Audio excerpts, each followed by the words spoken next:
Centro de Innovación y Conocimiento. Índice catedrático.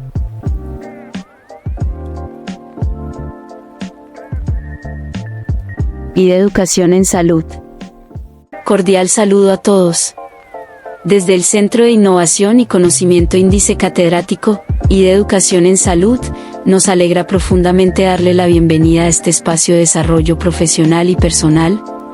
En IDE Educación en Salud, creemos en las personas y en su potencial. Por eso, trabajamos cada día para hacer el conocimiento accesible a todos, utilizando estrategias de enseñanzas innovadoras y flexibles que se ajuste a las necesidades de cada estudiante. En IDE, el conocimiento es libre como el viento y aprender es un derecho.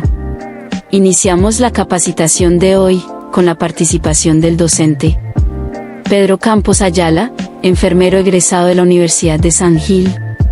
Pedro se ha desempeñado como docente formando profesionales del área de salud, en donde se ha caracterizado por la integración de principios prácticos en las competencias teóricas que imparte. En su carrera profesional, ha trabajado en instituciones de prestigio como Hospital Regional de San Gil, donde se ha desempeñado en diferentes servicios. Los invitamos a vivir una experiencia única de aprendizaje. Por favor, mantengan los micrófonos apagados para una mejor experiencia y sigamos las indicaciones del docente para el desarrollo de las actividades. Bueno, entonces habíamos terminado el día de ayer en el tema de la alimentación. Pues es un tema bastante importante. Es relevante que nuestro paciente esté bien nutrido para evitar cualquier tipo de complicaciones que se puedan presentar, ¿sí? Entonces, les decía que un paciente cuando tiene lesiones de piel, estas lesiones se vuelven más difíciles de tratar en el momento en que el paciente está nutricionalmente, digamos, con déficit, ¿sí? O sea, malnutrición. Entonces, es importante que nosotros le proveamos como cuidadores una nutrición completa, balanceada, suficiente, ¿sí? Y lo podemos hacer, sobre todo, pues cuando el paciente tiene uso de sonda nasogástrica o uso de sonda de gastrostomía. Ya cuando el paciente pues come por sí solo, generalmente su estado nutricional es bueno, ¿sí? Muchas veces tenemos que estarle rogando y diciendo y como niños pequeños, pero finalmente el paciente es colaborador y pues come y eso es lo importante. ¿Listo? Entonces, cuidados de paciente con sonda nasogástrica. Entonces, la sonda es un tubo habitualmente de plástico que da por la cavidad nasal, ¿sí? Por una de las narinas y llega hasta el estómago pasando por el esófago.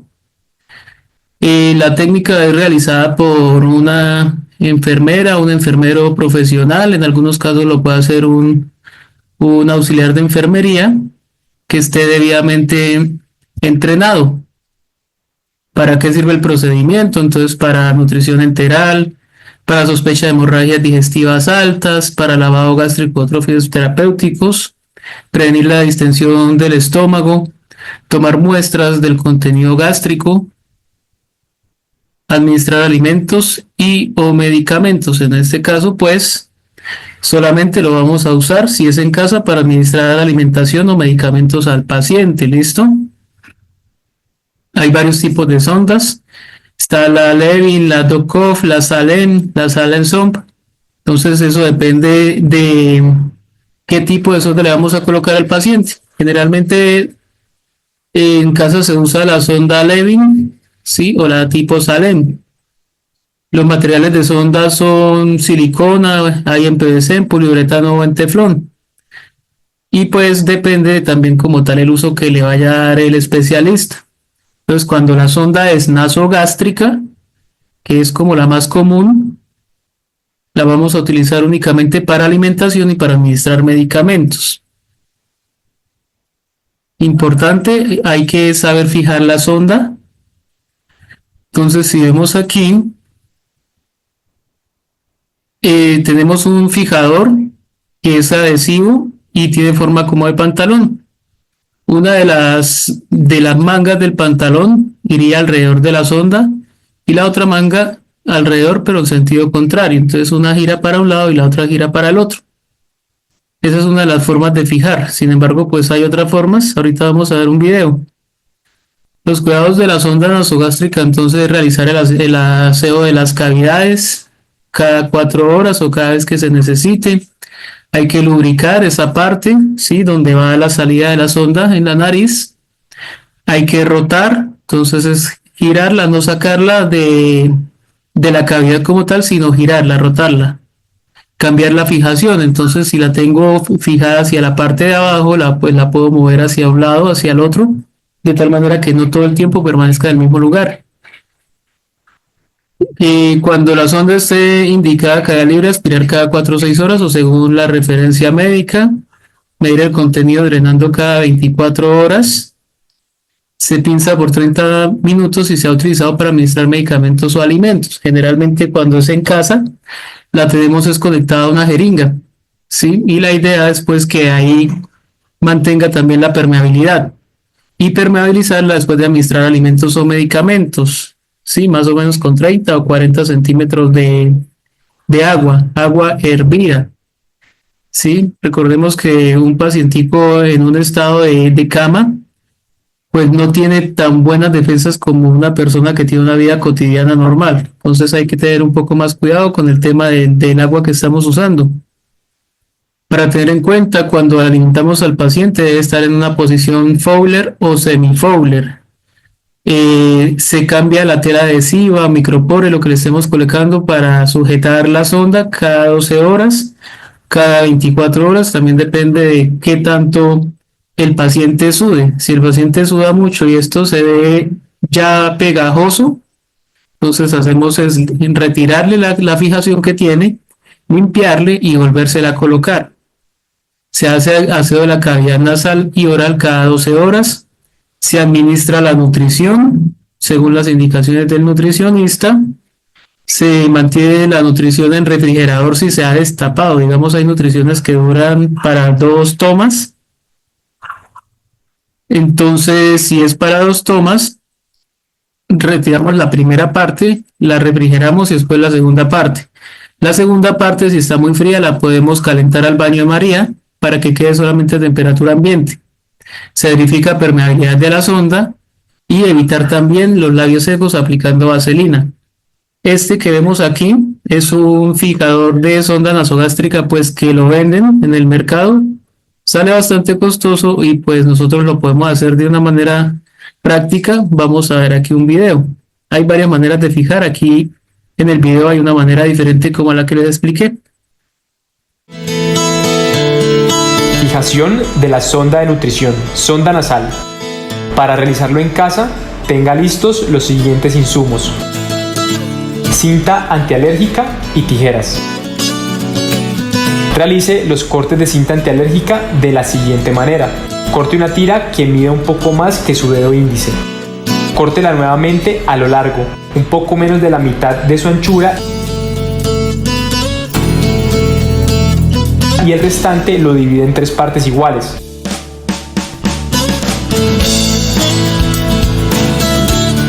Estas son para la nariz. Corte una tira que mida la mitad de su dedo índice y otra que mida el doble para abrazar la sonda.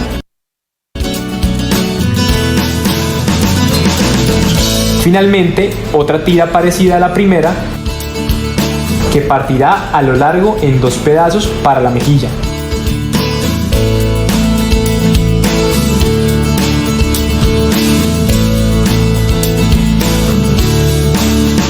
Limpie la piel y revise que no tenga lesiones o heridas por presión para ubicar las cintas en este orden.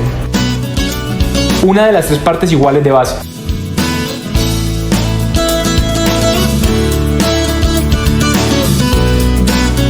Con la cinta larga, pegue la punta en la sonda sin cubrir la señalización.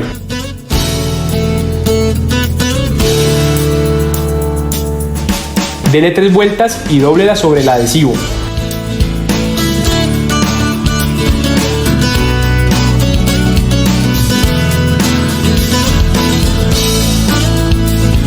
Luego, Fije sobre la nariz ubicando un dedo en el labio superior, evitando que quede tirante. Dóblela y fije haciendo un refuerzo.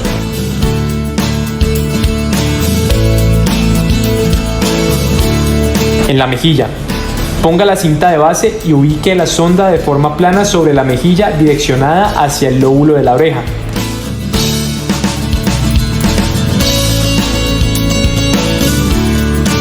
Fíjela con la cinta más larga haciendo un puente con los dedos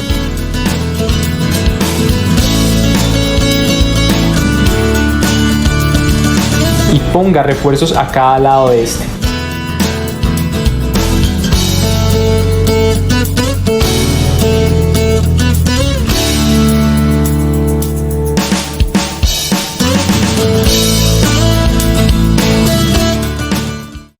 Listo, entonces como vimos en el video es otra manera de colocarla, ¿sí? Cortando los pedacitos de micropore y haciéndolos pues de tal manera que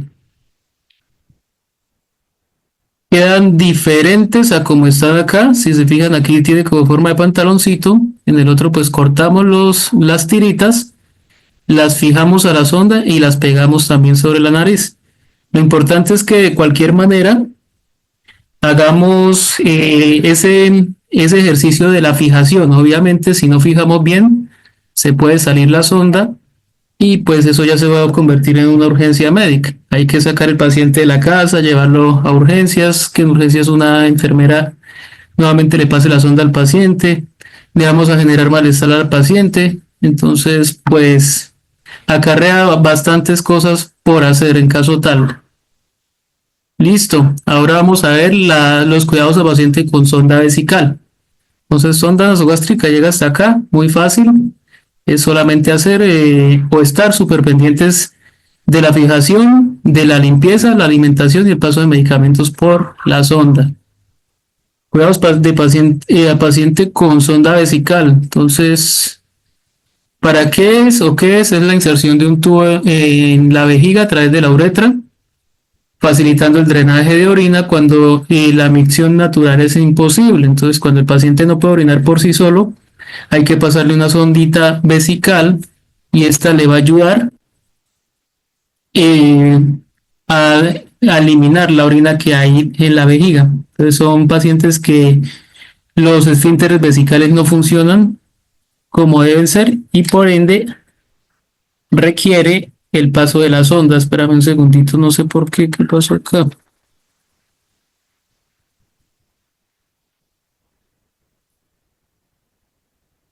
Entonces, ¿en qué casos se realiza un sondaje vesical? Entonces, por ejemplo, cuando el paciente tiene una retención urinaria crónica o una incontinencia, también cuando el paciente no se puede movilizar de una manera fácil.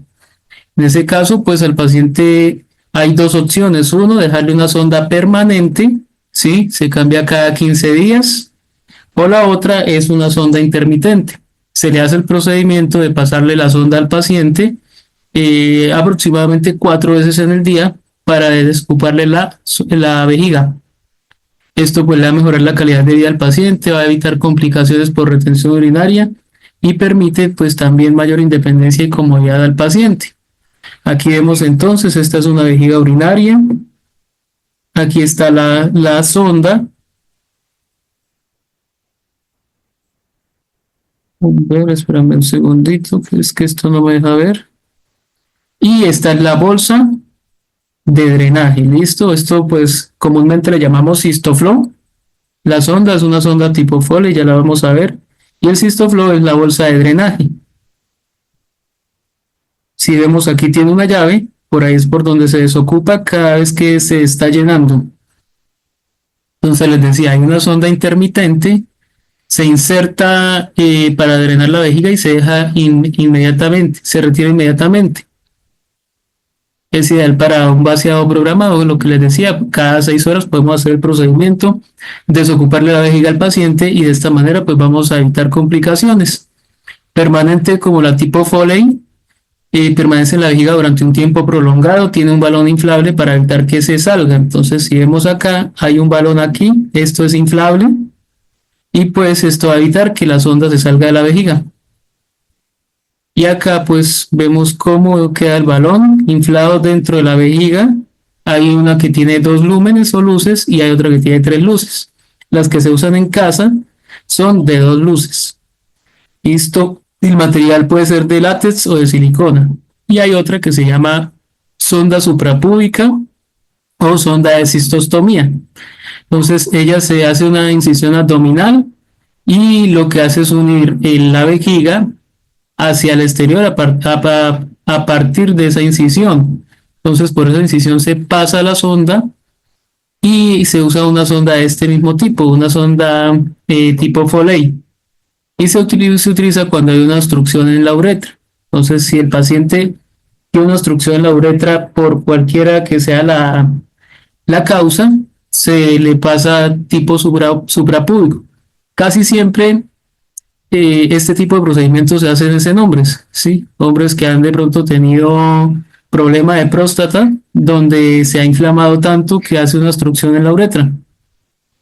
¿Cuáles son los materiales? Entonces la riñonera, la sonda, el adhesivo, las compresas, agua destilada o agua estéril o solución salina, guantes, gasas, guantes estériles, la bolsa recolectora, jeringas, lubricantes, en fin. Pero entonces en la casa pues vamos a hacer solamente el cateterismo programado, es un cateterismo intermitente. No sé qué pasó aquí, como que me cambió el idioma las diapositivas. Entonces, ¿qué materiales necesitamos? Catéter, guantes estériles, lubricantes, solución antiséptica, gasas y bolsa colectora. Vamos a asegurar que haya un espacio limpio, bien iluminado. Obviamente es importante ofrecerle privacidad al paciente. No vamos a hacer ese procedimiento donde todo el mundo esté mirando. Y pues siempre es importante, siempre y cuando el paciente esté en capacidad de explicarle el procedimiento y obtener su consentimiento verbal, que él diga sí, acepto que me haga el procedimiento. Ya diferente cuando es un paciente que se le hace un cateterismo cada 6 horas, que igualmente él sabe que se le va a hacer ese procedimiento. Entonces, en el cateterismo intermitente siempre tengamos en cuenta el lavado de manos, lavar y secar las manos con agua y jabón, o usar gel hidroalcohólico, ¿sí? Gel glicerinado con alcohol. Siempre debemos poner los guantes estériles para evitar la contaminación. También se puede hacer con guantes limpios siempre y cuando se haga una muy buena técnica aséptica. O sea, evitar tocar cualquier cosa con esos guantes. Limpieza, se limpia el área genital con solución antiséptica y gasas estériles. Se pasa la sonda suavemente con el catéter lubricado por la uretra hasta que empieza a salir la orina. Esperamos a que salga toda la orina, puede ser en una bolsa colectora o por ende se puede sacar en un pisingo o en un pato. Ya después de que deje de salir la orina, podemos retirar lentamente el catéter y limpiamos y secamos el área genital. Vamos a ver entonces 2 videos. El primero, cómo se hace el cateterismo intermitente en hombres, y el segundo, cómo se hace en mujeres. ¿Listo?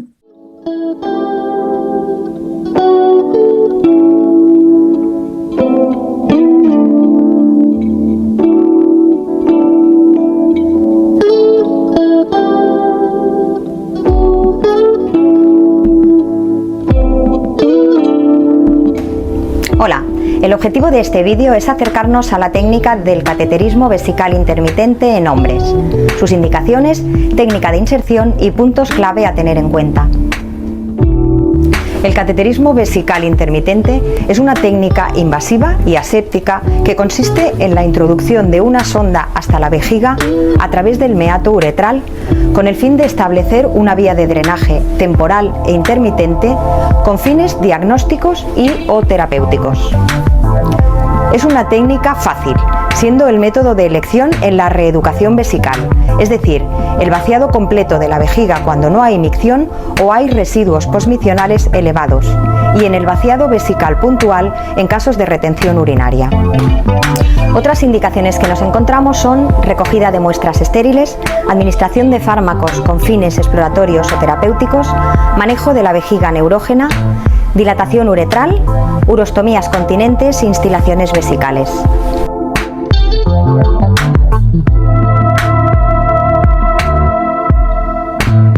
Material para higiene genital, gasas o esponja y jabón, guantes, antiséptico según protocolo, catéter vesical autolubricado masculino. En el caso de autosondaje fijaremos el envase con el adhesivo que incorpora sobre una superficie fija, bolsa de orina o recipiente donde vaciar la orina. Informaremos al paciente del procedimiento. Tras la higiene de manos, realizaremos higiene genital, retrayendo prepucio y desinfectando el meato. Prepararemos el material y nos colocaremos los guantes. Extracción de la sonda del envase con la mano dominante. Sostener el pene en posición vertical con la mano no dominante. Introducir el catéter por el meato lentamente y cuando haya introducido unos 10 centímetros, colocar el pene en posición horizontal, uretra prostática, y continuar introduciendo el catéter con suavidad hasta que drene orina.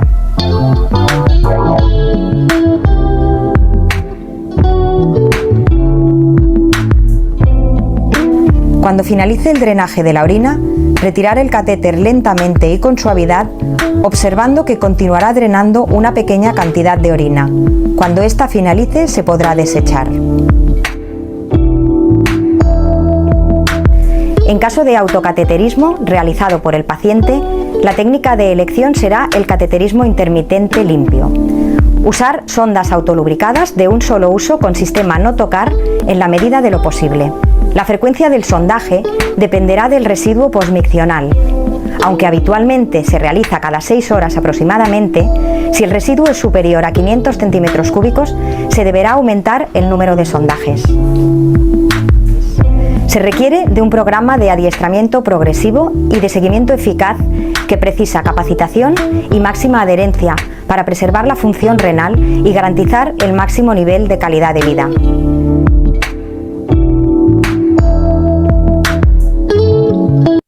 Usar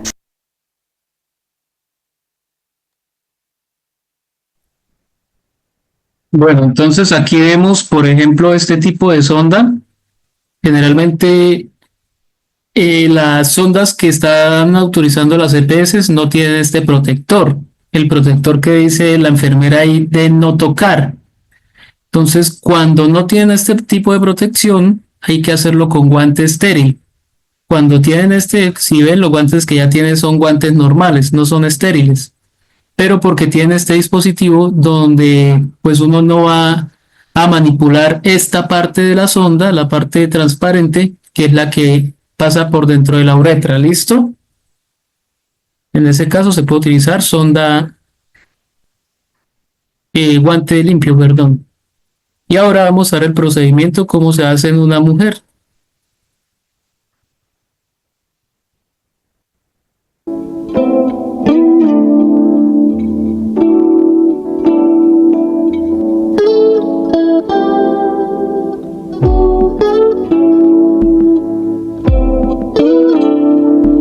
Hola, el objetivo de este vídeo es acercarnos a la técnica del cateterismo vesical intermitente en mujeres, sus indicaciones, técnica de inserción y puntos clave a tener en cuenta. El cateterismo vesical intermitente es una técnica invasiva y aséptica que consiste en la introducción de una sonda hasta la vejiga a través del meato uretral con el fin de establecer una vía de drenaje temporal e intermitente con fines diagnósticos y/o terapéuticos.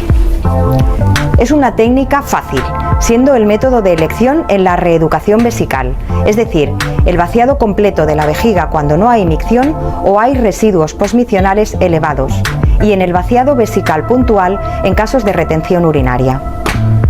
Otras indicaciones que nos encontramos son recogida de muestras estériles, administración de fármacos con fines exploratorios o terapéuticos, manejo de la vejiga neurógena, dilatación uretral, urostomías continentes e instilaciones vesicales.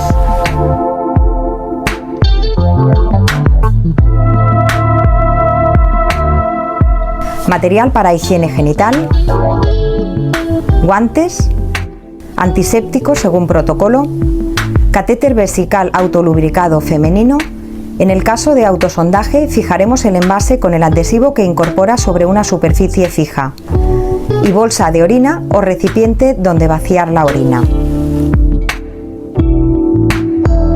El procedimiento se iniciará informando al paciente. Higiene de manos, higiene genital separando labios mayores y menores, preparación de material y colocación de guantes. Extracción de la sonda del envase con la mano dominante. Separar los labios con la mano no dominante. Introducir la sonda vesical por el meato lentamente y continuar introduciendo la sonda con suavidad hasta que drene orina.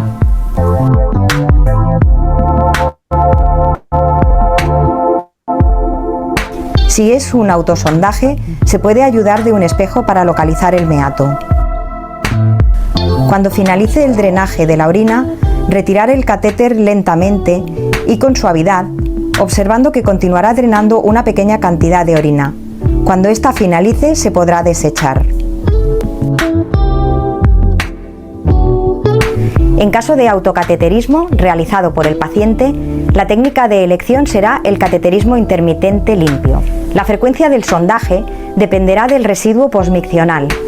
Aunque habitualmente se realiza cada 6 horas aproximadamente, si el residuo es superior a 500 centímetros cúbicos, se deberá aumentar el número de sondajes. Se requiere de un programa de adiestramiento progresivo y de seguimiento eficaz que precisa capacitación y máxima adherencia para preservar la función renal y garantizar el máximo nivel de calidad de vida.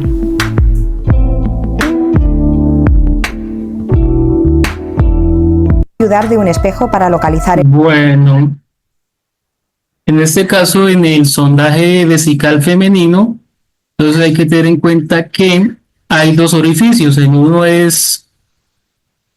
El primer orificio es el meato urinario, o sea, por donde sale la orina, y el segundo orificio, que es más grande, es la vagina como tal, ¿sí? O es el orificio de la vagina, porque la vagina es la cavidad interna. Entonces no se debe confundir el uno con el otro, y si se pasa accidentalmente la sonda por la vagina, hay que desecharla y cambiarla por una nueva. Nunca se debe pasar esa sonda si pasó por vagina para retirarle la orina en ese momento, porque podemos generarle una infección urinaria a la paciente. ¿Listo? Entonces, cuidados de la sonda permanente. Entonces, cuando tengamos un paciente en casa con sonda permanente, importantísimo la higiene diaria. Hay que lavar la zona genital con agua y jabón suave todos los días. Para prevenir infecciones hay que mantener la bolsa colectora por debajo del nivel de la vejiga y hay que vaciarla regularmente. ¿Esto qué quiere decir? Si el paciente está sentado, no debemos levantar la bolsa más o menos al nivel de la cadera de la persona. Toca dejar la bolsa más abajo. Si la levantamos, se va a devolver la orina a la vejiga y esto le puede generar una infección urinaria. Entonces, muchas veces tenemos pacientes que usan sonda, que viven a toda hora con infecciones y resulta que la culpa es de la persona que la está cuidando, que pues no sabe, porque generalmente es por no saber, que levantan la bolsa y esa bolsa no debe estar más arriba del nivel de la vejiga. O sea, mejor dicho, prevenir y procurar a que no se devuelva la orina por ningún motivo. Preguntan por aquí, ¿cuando se le instalan la bolsa de lavado solo en clínica? Sí, señora, solamente se hace a nivel hospitalario, que es la sonda, es parecida a esta, pero tiene 3 vías. Entonces aquí tiene otra vía, la que va conectada a una irrigación, una bolsa de irrigación para lavar la vejiga permanentemente. En casa no se usa ese tipo de dispositivo, solamente se usa en hospital. Y pues otro cuidado es que la persona pues debe beber agua abundantemente para ayudar a prevenir infecciones y sedimentos. La irrigación de la sonda, entonces, ¿cuándo realizarla? Cuando hay sospecha de obstrucción por sedimentos y coágulos, siempre pues bajo indicación médica. ¿Cómo lo hacemos? Utilizamos una jeringa estéril para inyectar solución salina en el catéter y luego aspiramos suavemente. Puede ser una jeringa de 50 centímetros.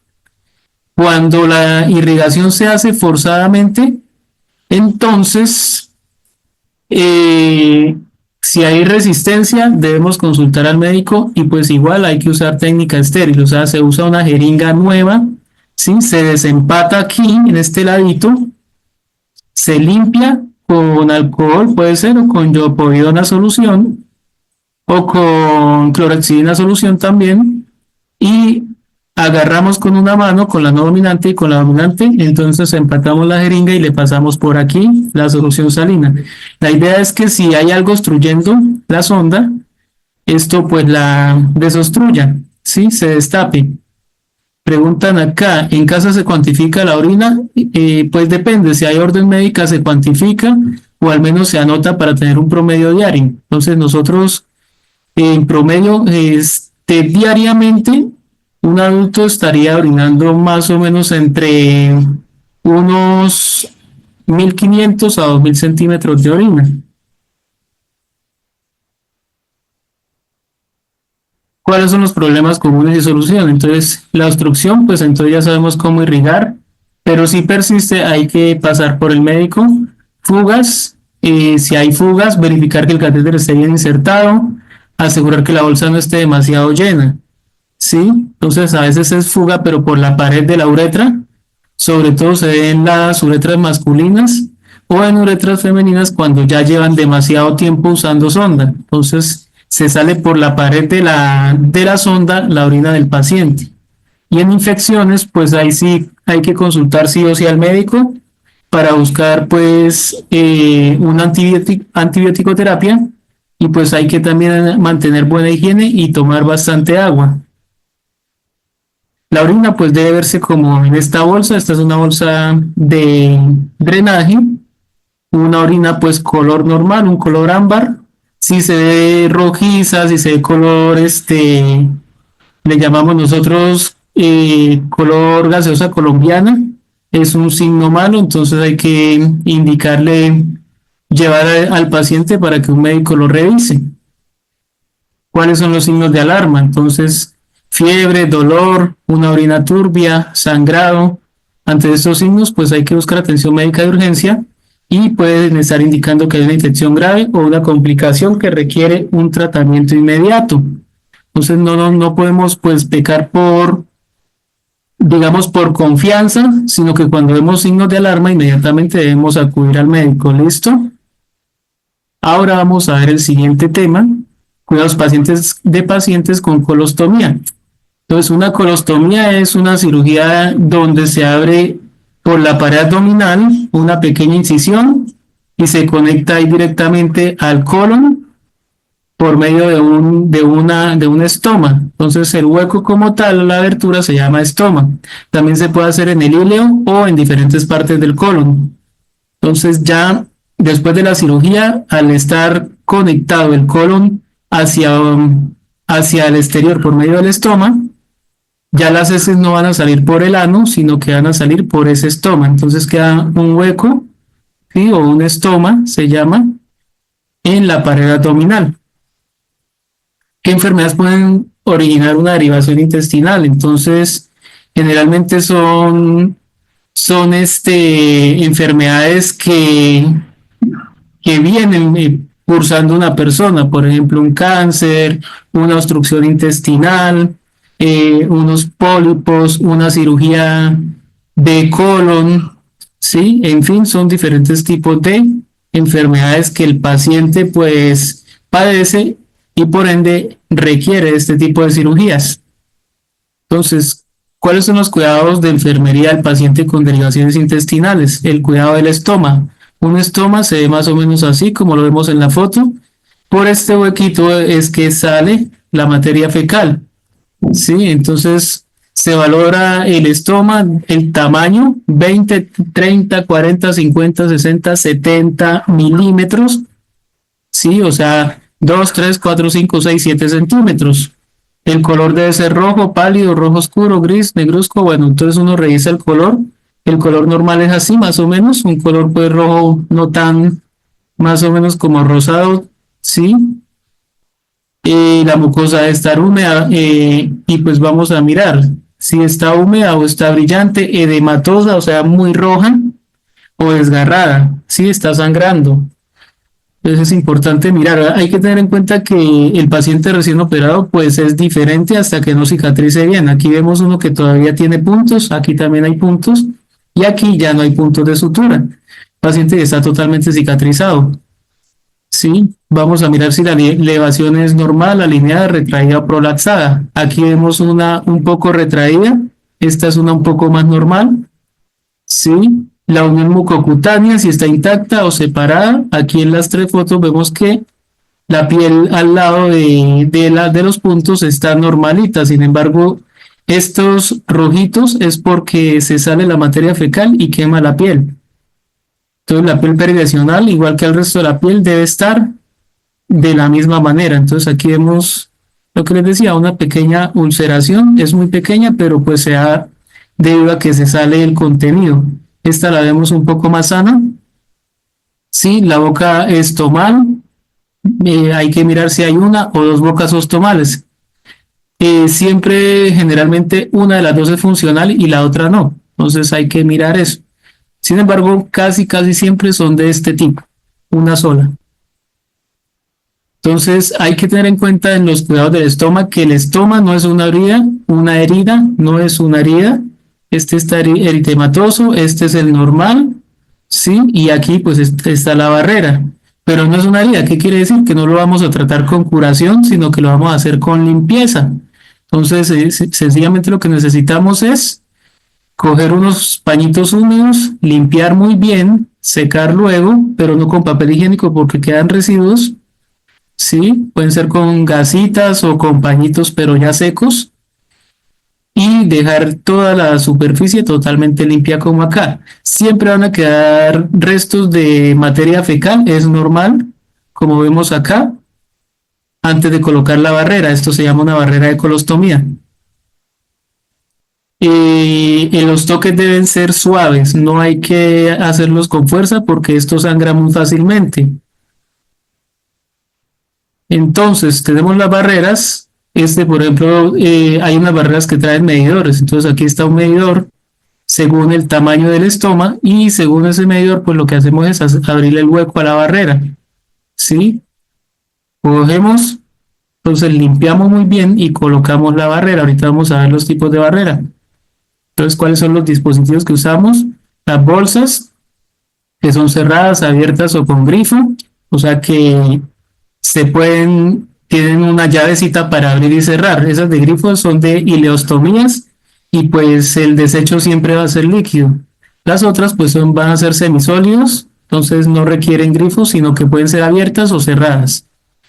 Y las placas o las barreras hay de diferentes clases, ¿sí? Hay unas que son dispositivos de una sola pieza que se pega toda directamente y pues se cambia cada vez que se llena.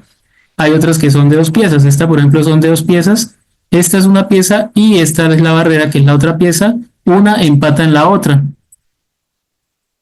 Esto se cambia cada 2, 3 días, ¿sí? Y la bolsa como tal se cambia todos los días. Pero si es de una sola pieza, sí debería cambiarse todos los días. Obviamente eso no se debe lavar y volver a reutilizar. Pero muchas veces depende de la EPS aquí en Colombia del paciente, le mandan solamente, por decir, 7 barreras, 10 barreras al mes. Entonces los pacientes, y pues 10 bolsas. Entonces los pacientes lo que tienen que hacer es lavar bien la bolsa y reutilizarla por 3 días, pues para que le rinda para todo el mes. No es el deber ser, no debería ser así. Debería al menos tener las 10 barreras y 30 bolsas para utilizar una diaria. Aquí tenemos las placas según el tipo de estoma. Entonces tenemos placas planas, placas convexas, ¿sí? Todas tienen adhesivo. Las bolsas, pues también el tipo de deposición. Abierta para semisólidos, cerrada, ¿sí? En este caso pueden ser semisólidos o sólidos, y de grifo para ileostomías porque son deposiciones líquidas. Entonces aquí se abre, se deja salir el contenido y se vuelve a cerrar. Entonces tenemos la ileostomía que les decía y la colostomía, y pues la colostomía de la deposición depende del lugar donde fue puesta. Sabemos que tenemos un colon ascendente, transverso, descendente, sigmoides y finalmente está el recto. Entonces aquí vemos los tipos de de barreras que hay y bolsas completas para cada uno de los casos. Importante, pues como les he dicho, en la ileostomía, por ser un paciente que permanentemente sus deposiciones van a ser líquidas, el efluente es corrosivo y es continuo. Quiere decir que la piel va a estar macerada casi todo el tiempo. Es normal. Y en la colostomía, pues el efluente va en función de la localización. Entre más cerca esté al íleo, o sea, el colon ascendente y parte del transverso, pues más líquidas van a ser las deposiciones. Entre más cerca esté del recto, más sólidas van a ser las deposiciones. Es importante conocer el material para no mezclar placas con bolsas, ¿sí? Porque hay placas o barreras de colostomía, o también le llaman coloquialmente la galleta de colostomía, que vienen por medidas. Entonces, si yo le voy a colocar una 5,5 con bolsa 6,5, la bolsa le va a quedar grande. Si la bolsa es, por ejemplo, 6 y la barrera 5,5, igual le va a quedar grande y pues no van a empatar. Entonces no sirve de esa manera y no se le puede colocar así porque entonces se va a salir todo el contenido. Siempre pues tenemos que acomodar muy bien al paciente para que él no esté bregando, no se esté movilizando de una manera que de pronto se entorpezca el trabajo para uno y el paciente termine todo sucio.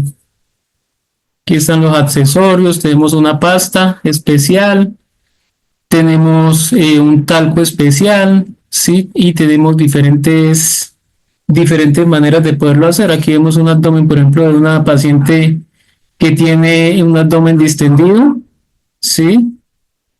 Entonces, todo depende de cada paciente. Pues esta es una ileostomía que les decía, se mantiene macerada. Esto pues generalmente siempre va a haber un entrenamiento especial antes de hacerlo en las casas, puesto que pues la mayor complicación va a ser la piel como tal, más que el funcionamiento del estómago o de la cirugía como tal. Es importante la nutrición de esos pacientes. La ostomía no es sinónimo de un régimen muy especial, muy estricto. Lo que sí hay que enseñarle al paciente es a comer despacio, en pocas cantidades, 5 a 6 tomas diarias. Pueden aparecer trozos en la bolsa de, por ejemplo, semillas, cebolla, maíz, es normal. En las ileostomías pues hay riesgo de deshidratación. Si no hay restricción de abundantes líquidos y dieta, absorción alta, o sea, un tipo de dieta astringente. Entonces, hay que tener en cuenta qué tipo de dieta le vamos a dar al paciente. Y pues en la ileo, sobre todo por ser deposiciones líquidas permanentes, el paciente pues va a tener su riesgo de deshidratarse. En colostomía puede haber diarrea, estreñimiento, gases y olores. Entonces, pues es algo con lo cual el paciente tiene que aprender a vivir mientras se define. Muchas veces la cirugía es temporal, en otros casos ya queda permanente. La medicación, entonces también cambia la absorción de los medicamentos, ya que sabemos hay un acortamiento del intestino por la cirugía. Entonces, la mayoría de medicamentos se absorben en el íleo. Entonces, si hay una ileostomía, pues hay que tener en cuenta cómo le estamos dando el medicamento al paciente. Generalmente a los pacientes le ordenan son medicamentos en jarabes o comprimidos sin revestir, ¿sí? Y pues las heces van a cambiar de olor, de color y de consistencia. En la comunicación es importante ser empáticos, ¿sí? Debe haber una relación muy terapéutica con el paciente y debe haber un clima de confianza. Obviamente para el paciente no es fácil tener una ileostomía cuando él está consciente de lo que tiene, ¿sí? No hay que actuar con prisa, hay que observar y escuchar al paciente, no dar consejos, no dar soluciones, pero sí hay que dar información y opciones. Permitir llorar y acompañar al paciente, poner límites de respeto, escuchar activamente al paciente, permitir silencios, ¿sí? Y pues no hacer, ¿qué no debemos hacer? Enfadarnos, molestarnos, imponernos, regañarnos o decirle que es un mal paciente, ¿sí? Siempre debemos ser muy empáticos, ponernos en el lugar del paciente, puesto que, como les digo, no es fácil tener o vivir con una colostomía o una ileostomía. Ahora vemos, a ver, un paciente con gastrostomía. La gastrostomía, a diferencia de la colostomía, aunque es una cirugía del sistema digestivo, esta pues va con una incisión que va por la pared abdominal directamente al estómago. Entonces aquí tenemos el estómago, la pared del estómago, la pared abdominal, la sonda va directamente al estómago, ¿sí? Y pues es para alimentar al paciente. Cuando se necesita, entonces cuando se requiere alimentación entérica por periodos prolongados, puede colocarse una sonda de enterostomía a través de un orificio creado en el estómago o en el yeyuno. O también esto lo debe realizar un cirujano, ya sea un gastroenterólogo o un cirujano general. Y pues lo que hace como tal se llama gastrostomía. Y el uso de una sonda de este tipo requiere un tubo digestivo intacto y funcional. El tubo es este, se llama tubo de gastrostomía. Hay otros que vienen en forma de botón, van directamente aquí en la pared abdominal y la funcionalidad como tal es la misma. La ventaja es que el paciente pues no la agarra, porque muchas veces el paciente si no está totalmente consciente, agarra, la tira hasta que se la saca. Y el problema de sacarse una sonda de gastrostomía es que el estómago se cierra demasiado rápido. Cuando os pasa eso, yo por ejemplo, ¿qué les aconsejo a los cuidadores? Tengan una sonda vesical tipo Foley en casa y en caso una sonda vesical del mismo calibre. En caso tal que el paciente se llegue a sacar esta sonda, inmediatamente, o sea, no esperamos nada, inmediatamente destapamos la sonda estéril, se la pasamos, inflamos el globo, la tapamos con una jeringa y nos llevamos al paciente para urgencias. De esta manera, pues estamos garantizando de que no se cierre el estómago mientras le colocan una sonda nueva. Los materiales, pues los guantes, elementos para hacer la limpieza como tal, ¿no? Guantes, elementos de protección personal, paño, toallas y jabón, hisopos o copitos, solución salina estéril y gases. El procedimiento, entonces nos lavamos las manos, le explicamos al paciente que le vamos a hacer la limpieza, miramos si el paciente tiene dolor, si no, pues le podemos dar algún analgésico, se brinda privacidad, nos colocamos los guantes, limpiamos con cuidado con un pañito aquí alrededor con solución salina estéril, retirando cualquier secreción o costra y se evita cualquier ajuste o elevación del disco externo. Este disco pues debe tener más o menos un juego de unos 2-3 milímetros donde podamos entonces moverlo de esta manera. Entonces vamos a moverlo, lo agarramos y lo movemos un poquito. Lo podemos girar todos los días de tal manera que ella no se adhiera totalmente a la pared el tejido, ¿sí? Para que no se encarne como llamamos comúnmente. Y pues después de hacer la limpieza procedemos a secar cuidadosamente, siempre hay que mantener este estómago seco. Mientras estén los puntos, pues no se coloca nada debajo. Muchas veces dejan puntos, en otros casos no. Cuando no queda punto, lo que hacemos es, recién está la cirugía, colocarle una gasita. Tenemos la gasa, le hacemos un corte en la mitad hasta en la mitad de la gasa y la metemos aquí en forma como si estuviéramos dándole una vuelta, pero por debajo del botón, de tal manera que quede cubierto entre el estómago y el botón. Ya después de que haya cicatrizado, más o menos entre los 15 días, solamente hacemos limpieza y la idea es no colocarle nada. Importante aquí vigilar que no salga contenido gástrico por este orificio, ¿sí? Puesto que como son jugos gástricos, ellos son ácidos y pueden lacerar la piel. Ahora nos vamos a ver el siguiente cuidado, que es paciente con traqueostomía. En este caso, ¿qué le vamos a hacer a un paciente con traqueostomía? Pues primero que todo, la traqueostomía es un procedimiento quirúrgico en el cual el cirujano hace una abertura dentro de la tráquea a través de una incisión por debajo del cartílago cricoides. Sí, el cartílago cricoides que está aquí en esta parte del cuello, por debajo a través del segundo o cuarto anillo traqueal con la inserción de un tubo o una cánula para que el paciente pues pueda respirar. Esto pues va a facilitar el paso del aire. Los cuidados como tal, entonces, consisten en las actividades que realiza el personal al paciente portador de traqueostomía. Primero, pues el fin es mantener la vía aérea, o sea, el estoma laríngeo, ¿sí? Permeable, prevenir infecciones respiratorias, mantener la piel circundante del estoma en condiciones óptimas, importantísimo. Entonces, como aquí hay muchas salidas de secreciones, hay que mantener limpiando y secando. Educar al paciente y familia en el manejo de la traqueostomía. El procedimiento, entonces, para realizar la técnica adecuadamente, tenemos que tener un equipo de aspiración de secreciones, ¿sí? Entonces, hay unos portátiles que los dan las EPS para pacientes con traqueostomía. Si alguien de pronto tiene aquí en el grupo, pues nos puede contar su experiencia. Una toalla, un paño estéril, materiales del procedimiento de aspiración de secreciones por traqueostomía, la cánula con el número adecuado, cinta de algodón, un babero plástico, guantes estériles, jeringa de 5 centímetros estéril, o sea, nueva, suero fisiológico, al menos una ampolla de 10, o si tenemos la bolsa, gasas estériles, lubricante estéril, para cánulas con balón inflable, solución antiséptica y la bolsa para residuos. No se nos olvide que siempre debemos hacer un registro. Sí, muchas veces pues el procedimiento lo hace en auxiliar de enfermería en casa. A veces hasta el familiar aprende a hacer eso y pues también cuando hay cuidadores. El paso a paso, el lavado de manos, se prepara el material, se preserva igualmente la intimidad del paciente, se informa de lo que vamos a hacer. Generalmente el paciente pues ya sabe que tenemos que hacerle esa limpieza.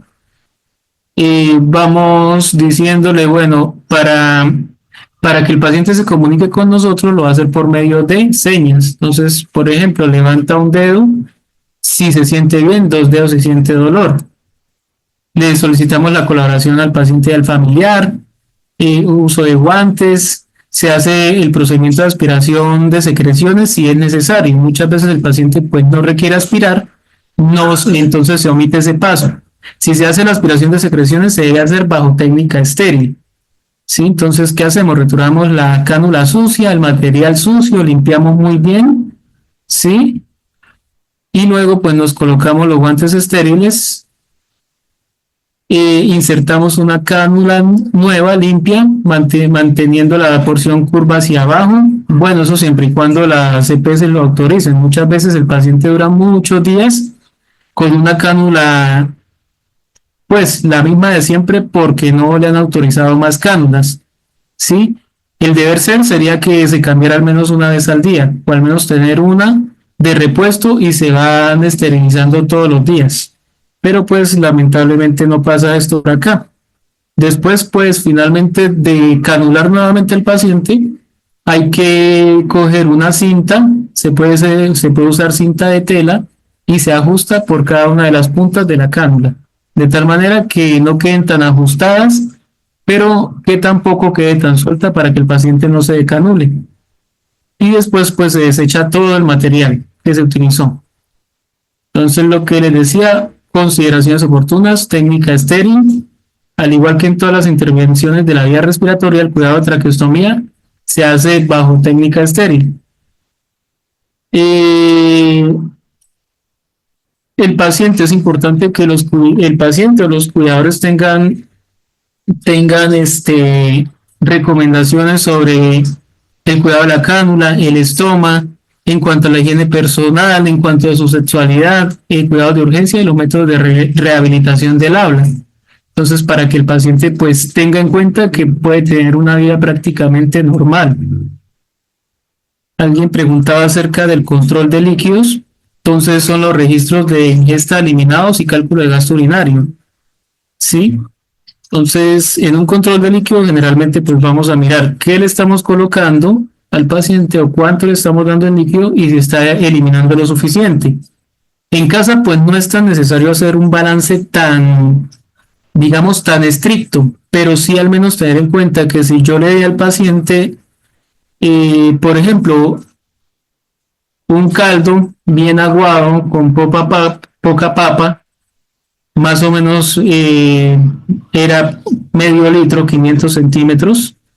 Lo esperado es que al menos el paciente pues elimine los mismos 500 o un poquito menos, ¿sí? Pero hay que mirar que los balances no deben ser ni tan positivos ni tan negativos, o sea, que ni se le dio mucho más agua de la que eliminó, ni se le dio muy poca menos agua o eliminó mucha más orina de la que se le dio en agua, ¿sí? Entonces hay que tener un balance y hay que estar pendientes de eso. Entonces, el gasto urinario, ¿cómo se calcula? Entonces, miramos la diuresis en 24 horas. La diuresis es la cantidad de orina de un paciente. Entonces, como el, la bolsa del paciente que tiene sonda o cuando lo sondeamos, pues uno le retira la cantidad de sonda o cuando el paciente orina, eh, por medio, digamos, orinan un pisingo, pues podemos cuantificar. Como les decía, lo ideal es entre 1500 y 2000 centímetros diarios. Pero pues hay una fórmula. Miramos la diuresis, que es la cantidad de orina en un día completo, la dividimos en el peso del paciente, si sabemos el peso o aproximamos el peso de ese paciente y el tiempo en horas. Entonces, si va a ser de un día completo, serían 24 horas. Si el paciente elimina menos de 0.2 centímetros por kilogramo hora, sería un paciente que no está orinando lo suficiente. Entonces, hay que llevarlo a urgencias. Si el paciente orina entre 0.3 y 0.4 centímetros kilogramo hora, quiere decir que tiene una oliguria, o sea que elimina menos de lo normal. Sí, pero hay que estar vigilándolo. Si el paciente normalmente orina entre 0,5 y 1 cc kilogramo hora, está dentro de lo normal, quiere decir que es un paciente que está controlado. Y si el paciente elimina más de 3 centímetros kilogramo hora, quiere decir que está eliminando ya demasiado. Entonces le estamos dando líquido, pero está eliminando muchísimo más de lo que le estamos dando. Entonces ahí pues también hay alarma, hay que mirar, hay que estarlo vigilando y en caso tal pues también consultar por urgencias. ¿Listo? ¿Entendido o alguien quiere que de pronto explique un poquito más?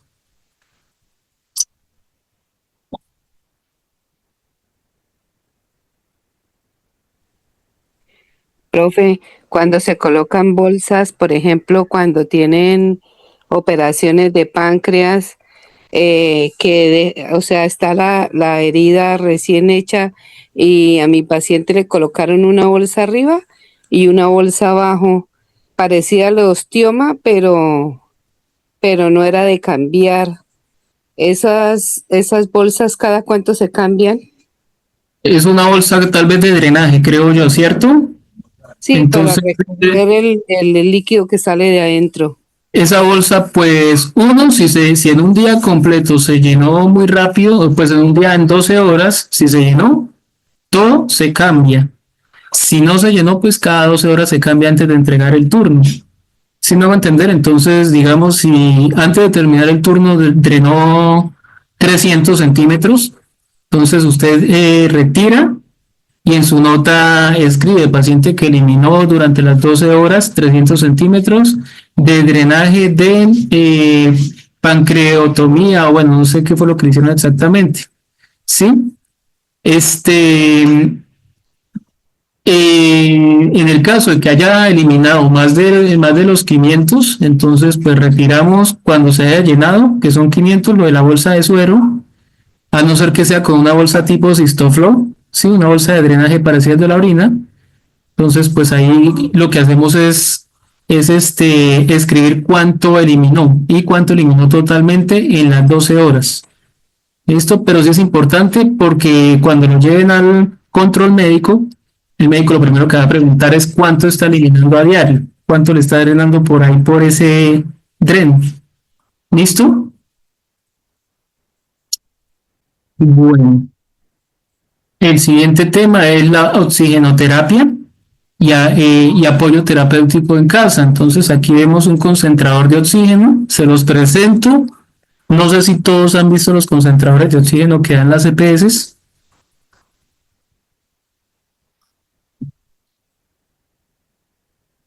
A ver, alguien que de pronto haya utilizado concentrador en casa.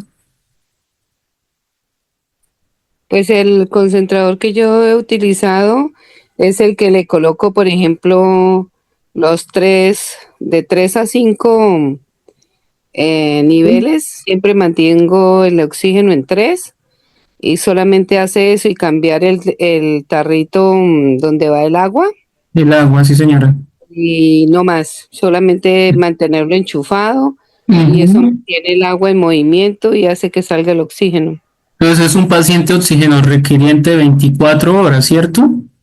Sí, Sí. señor. Este es un concentrador de oxígeno, hay de otras clases, hay varias marcas, pues en Bucaramanga casi todas las EPS lo manejan por medio de una empresa, no recuerdo ahorita el nombre, pero pues básicamente dan un concentrador que genera oxígeno medicinal, ¿sí? Primero que todo, pues hay que tener en cuenta que el oxígeno también es un medicamento, entonces no podemos exceder su uso y no se puede usar como, digamos, tan deportivamente. Hay que tener control de la saturación de oxígeno del paciente, de saturación de oxígeno del paciente y según la saturación de oxígeno, pues es la respuesta que está dando a la oxigenoterapia. Entonces, en este caso, pues podemos titular la cantidad de oxígeno, o sea, podemos subirle o bajarle. En casa máximo se utilizan 3 litros, mínimo 1 litro o 1 litro de oxígeno. ¿Listo? Entonces, el procedimiento como tal lo que busca es prevenir y tratar la hipoxia aumentando el contenido de oxígeno en la sangre arterial, la cual se traduce como la presión de oxígeno arterial o la PA2. Entonces, importante, el oxígeno es incoloro, inodoro, insípido, es más pesado que el aire, es un gas comprimido y seco, peligroso porque activa la combustión. ¿Qué quiere decir? Que no se nos puede ocurrir poner un fósforo por ahí cerca donde tenemos a un paciente porque puede haber una explosión. En el hospital es muchísimo más peligroso, puesto que está conectado por medio de redes en los hospitales o las bombas, las balas de oxígeno que conocemos. Las grandes también son muy peligrosas porque una bala que se caiga y se estalle puede provocar una explosión grandísima y pues ya saben después de una explosión todo lo que conlleva, ¿no? Entonces, en los sistemas de salud se administra de dos maneras, mediante el sistema portátil de oxígeno líquido o desde un tanque central. Entonces, si vemos, por ejemplo, en Bucaramanga, cuando uno va cerca de las clínicas, hay un tanque inmenso, parece como el tanque de los carrotanques, que está parado en forma vertical. Ahí está el oxígeno comprimido que abastece toda la institución. Y las otras son las balas de oxígeno pequeñas o medianas o grandes, pero pues no son tan grandes. La más alta medirá como 1,5 metros, ¿sí? Y las otras son los concentradores de oxígeno, que son los que se usan en casa. Entonces, para la administración es conveniente que el oxígeno, pues es necesario conocer la concentración de oxígeno, que es la mezcla del gas suministrado y utilizar un dispositivo adecuado para la administración. En caso de la casa, siempre se utiliza es la cánula nasal, ¿sí? Es un dispositivo de bajo flujo, entonces se maneja flujo bajo de oxígeno, es cómoda, es segura, es sencilla, permite libertad de movimiento del paciente. Es importante lubricar y limpiar las mucosas, sobre todo la parte donde van las dos canulitas pequeñas sobre cada narina. Debe ser utilizada con humidificador. ¿Qué quiere decir eso? Que hay que humidificar el aire, o sea, lo que decía aquí la compañera, hay que llenar el frasco de agua para que esto humidifique el aire y el aire como tal no se quede las fosas nasales, las vías respiratorias y las termine quemando. Pues por eso es importante que el oxígeno esté conectado también a un humidificador. Las ventajas es cómodo, es bien tolerado, el paciente se puede alimentar e hidratar sin necesidad de retirárselo y se puede utilizar en pacientes con una enfermedad pulmonar obstructiva crónica. Las desventajas que pueden producir resequedad e irritación en las mucosas nasales a pesar de que viene humidificado.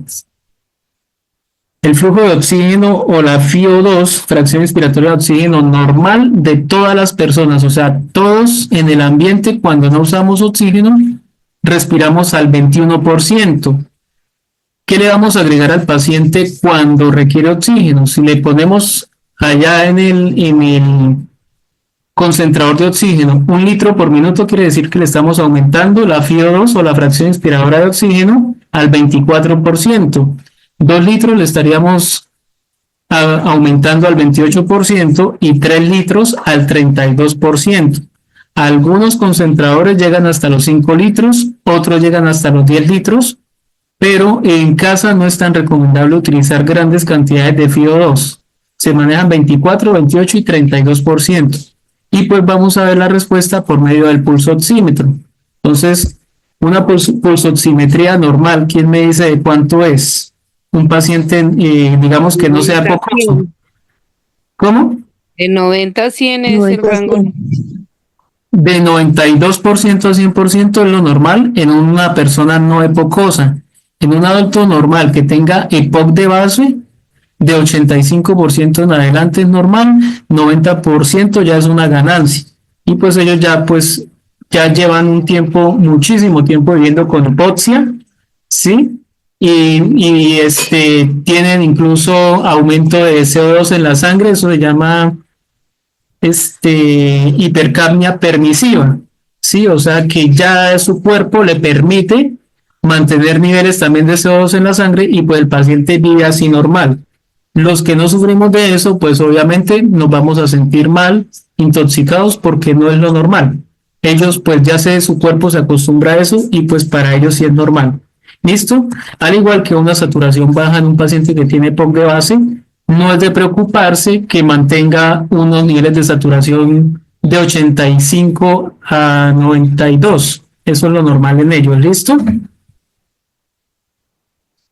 Y por último, la administración de medicamentos al paciente domiciliario. Entonces, importantísimo, existen... Perdón, Señor, una pregunta. En el cilindro ese que entregan para cuando se va la luz, ¿qué se hace? ¿Se abre solo la llave y ahí uno va mirando en el relojito que tiene que no pase de 3? Es que ese realmente exacto. nunca lo he utilizado. Entonces, en ese caso, pues, ellos lo entregan ya listo para solamente, le dicen a usted listo y se llega ahí la luz, ¿qué vamos a hacer? Abrimos la llave superior, que es la llave principal, y al lado tiene tiene el manómetro, se llama eso. Entonces, el manómetro, ¿qué hace? Ahí tiene una palanquita lateral y dice cuántos, hay como ¿cómo se llama eso? Unos medidores y al usted abrir, sube una burbujita que es metálica. Entonces ahí ella le está indicando cuántos litros. ¿Sí? Ahí pues tendría que mirar una foto porque hay diferentes tipos de manómetros. ¿Sí? Entonces hay uno que viene, al usted abrirlo, pues se sube. Muestra a ver si de pronto aquí en esta foto. No, en esta foto. Bueno, es muy similar a pero está pegado a la bala. ¿Sí lo alcanzan a ver aquí?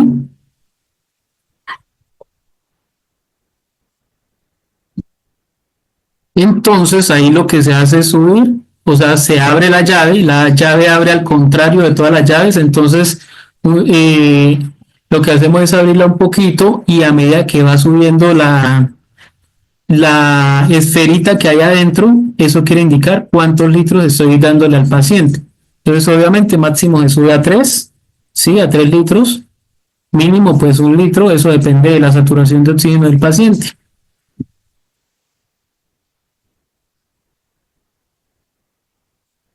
¿Sí me hice entender? Sí, señor, perfecto. Bueno, listo.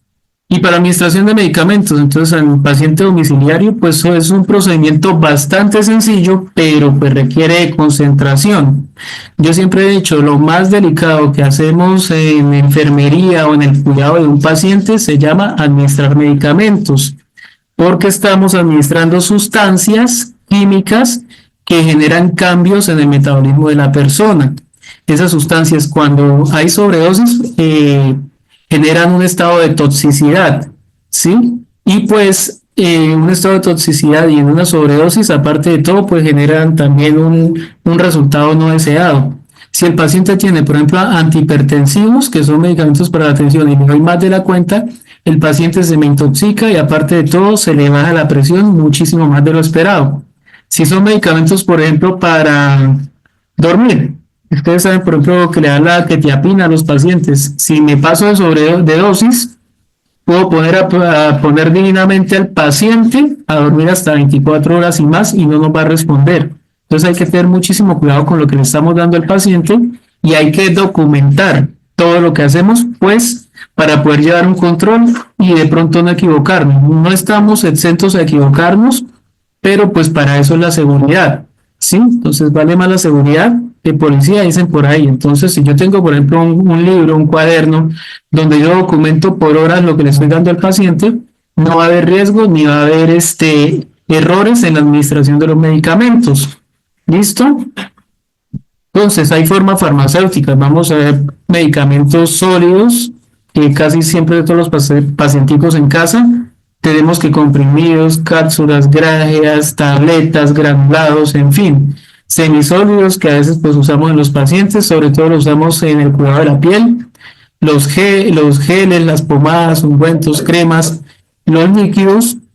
Generalmente pues hay pacientes que le damos que su milanta, que eso es líquido, que algún jarabe, usamos gotas oftálmicas, ¿sí? Algunos pacientes tienen inyectables como las insulinas y los gaseosos, que pues por ejemplo es el oxígeno, que son gases medicinales, ¿sí? Los inhaladores, que también hay pacientes que requieren darle inhaladores e incluso nebulizaciones, y hay otros que son transdérmicos, que son de acción local.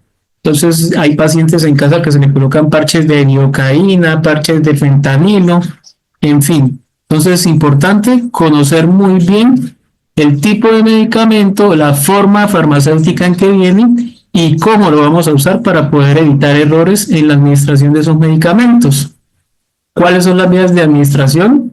Entonces le podemos dar al paciente vía oral, por debajo de la lengua, a veces le mandan gotas de X cosas debajo de la lengua, 1, 2, 3 gotas, vía intravenosa, que esa no la vamos a usar nosotros en casa, intramuscular tampoco, intraósea tampoco, vía rectal muchas veces, vía oftálmica, entonces lo que les decía, las gotas, los colirios, vía ótica, a veces pues hay que echarle goticas en los ojos a los pacientes, vía tópica, que es de absorción cutánea, entonces, por ejemplo, las cremas que usamos para cuidarle la piel al paciente, vía vaginal, a veces las pacientes pues tienen su infección vaginal, entonces le mandan que sus óvulos o sus cremas, vía inhalatoria, que es bastante común, ya sea el oxígeno o los inhaladores, la vía transdérmica, que es por ejemplo los parches que les comentaba, parches transdérmicos, y aquí no veo la vía subcutánea, pero es la que usamos para administrar, por ejemplo, la insulina. Entonces es importante que conozcamos que cada medicamento, depende de su presentación, se utiliza en el paciente. Listo. Y por este lado, pues hay que tener en cuenta los correctos de la administración. Entonces, bueno, el paciente correcto. Si tenemos un solo paciente y trabajamos con un solo paciente, pues ahí no hay pérdida. Pero sí es importante mirar la dosis, que sea la dosis correcta, que sea el medicamento correcto. Es muy ofensivo para un médico llegar uno a una consulta o que usted llegue a una consulta médica con su paciente y el médico pregunte, ¿qué toma? Ay, la pastillita azulita esa, la pastillita amarilla, la pastillita blanca, la que es cuadradita, no. Los medicamentos tienen nombre. Entonces, si quieren ver un médico de mal genio, díganle la pastillita tal. No, la pastillita tiene nombre, ¿listo? Y la vía correcta, entonces generalmente se usa mucho la vía oral en casa. La hora correcta, también es importantísimo respetar los horarios. Hay que revisar fechas de vencimiento, los 4 yo preparo, yo administro, yo registro y yo soy el responsable, ¿listo? Entonces, ¿para qué? Para evitar inconvenientes y que de pronto, pues, por un error, estemos generándole o ocasionándole un daño, puede ser mortal o un daño permanente a un paciente. Entonces, hay que tener muchísimo cuidado con todo lo que es la administración de medicamentos, porque, como lo repito, es lo más delicado que nosotros hacemos, ya sea en enfermería o en el cuidado del paciente. Hay que tener en cuenta, no hay que combinar medicamentos, entonces no dárselos a la misma hora. Por ejemplo, si el paciente tiene antidepresivos como fluoxetina o sertralina, no se le puede combinar con antiinflamatorios no esteroideos, o sea, con AINES, ibuprofeno o naproxeno. ¿Cuál es el riesgo? Aumentar el riesgo de sangrado gastrointestinal. Por ejemplo, tiene warfarina, ¿sí? Que es un Anticoagulante. anticoagulante, se me iba la palabra. Entonces, un anticoagulante con una aspirina, que es un antiagregante plaquetario, ¿sí? Tiene digamos, una manera de actuar muy similar, va a haber un mayor riesgo de hemorragia. Una estatina, las estatinas son, por ejemplo, la artovastatina, rosuvastatina, son para disminuir el colesterol. No la puedo combinar con macrólidos, que son antibióticos. Entonces, por ejemplo, la eritromicina y claritromicina, porque puedo generar un daño muscular en un paciente, ¿sí? Por ejemplo, una digoxina con un diurético, por ejemplo, con furosemida, entonces vamos a alterar los niveles de potasio del paciente, y al alterar esos niveles de potasio, el paciente va a empezar a tener arritmias cardíacas. No podemos combinar, por ejemplo, inhibidores de enzima convertidora de angiotensina, que son antihipertensivos, como el enalapril, el captopril, el lisinopril, con diuréticos ahorradores de potasio, o sea, por ejemplo, con espironolactona, porque el paciente puede hacer una hipercalcemia, o sea, se le pueden subir los niveles de potasio, ¿sí? No podemos combinar benzodiazepinas, lorazepam o diazepam con opioides, morfina o tramal, porque puede el paciente hacer una depresión respiratoria y una somnolencia grave, ¿sí? Anticonceptivos orales con rifampicina, pero bueno, igual aquí no hay tanto lío porque pues la mayoría de pacientes son ya pacientes encamados, ¿sí? Y antidepresivos tricíclicos como la nitriptilina, con inhibidores del amado como la fenelcina, porque puede generar crisis hipertensivas, convulsiones e incluso llevar al paciente a un coma. ¿Listo? Entonces, de esta manera, pues, digamos, muchas veces se hace fácil llegar y coger todo el listado de medicamentos, hacer una sola mezcla, triturarlos todos y pasárselos por la sonda al paciente en una sola. Y después nos preguntamos, ve, pero ¿por qué mi paciente está somnoliento? ¿Por qué mi paciente tiene taquicardia? ¿Por qué el paciente tiene como dificultad respiratoria? ¿Sí? ¿O por qué se puso hipotenso? Entonces hay que tener en cuenta eso. Ahora, si tiene antihipertensivos, no se le deben dar todos a la misma hora. Hay que, digamos, si tiene, por ejemplo, un losartán o un valsartán, pero tiene también ordenado un amlodipino, ¿no? El valsartán se puede dar una vez al día, por ejemplo. Un amlodipino se le puede dar, por ejemplo, cada 2 veces al día. Entonces, digamos, sería el valsartán tipo 7 de la mañana, el amlodipino 8 de la mañana, 8 de la noche. No le vamos a dar todo al mismo tiempo, o 10 de la mañana, 9 de la noche, más o menos, para no tener al paciente despierto hasta tan tarde. ¿Sí? A no ser que sea por sonda nasogástrica o sonda de gastrostomía. Importantísimo, o sea, todo lo que nosotros hacemos, la idea es que lo sustentemos y pues que tengamos el conocimiento para no cometer errores. ¿Listo? Y bueno, hasta aquí llegamos con esta capacitación de todo lo que es el cuidado general de un paciente en casa. Si nos fijamos, uno hace demasiadas cosas con un paciente en casa, depende también de su estado clínico, y pues no nos estamos dando cuenta. Hacemos muchísimas cosas y vean, todo lo que vimos en estos 4 días, y a veces no dimensionamos el cuidado que estamos proveyendo a un paciente diariamente. ¿Listo? Entonces no sé si de pronto nos quedan 3 minuticos, si de pronto alguien tiene alguna pregunta, duda, inquietud. Creo que no. Entonces, bueno, siendo así, quisiera darle las gracias a todos pues por haber estado pendientes de estas reuniones. Es importante estar aprendiendo, estar capacitándonos, ¿sí? Porque pues no hay nada como el conocimiento, ¿cierto? Tener un conocimiento extenso nos ayuda a proveer un mejor cuidado. Y pues seguir invitándolos a las próximas capacitaciones que estaremos haciendo para seguir ampliando más el conocimiento. Muchas gracias a todos por su atención y pues nos veremos en una próxima oportunidad. Queridos participantes, hemos llegado al final de esta enriquecedora capacitación en el Centro de Innovación y Conocimiento Índice Catedrático y de Educación en Salud. Quiero agradecerles profundamente por su compromiso y participación activa. Su dedicación no solo enriquece su aprendizaje, sino que también fortalece el propósito de nuestra misión, brindar formación continua y de alta calidad que se adapte a las necesidades del sector salud y de la comunidad en general. Nuestra promesa es seguir innovando y ofrecer formación de calidad, garantizando que cada uno de ustedes esté preparado para enfrentar los retos de su profesión con excelencia y empatía. Estamos comprometidos a ser su aliado en este camino de formación continua. Su éxito es nuestra mayor satisfacción. Para temas académicos, capacitaciones, cursos y certificaciones, comunicarse al 321-316-2248. Gracias por confiar en nosotros. Los espero en nuestras próximas capacitaciones. Hasta pronto.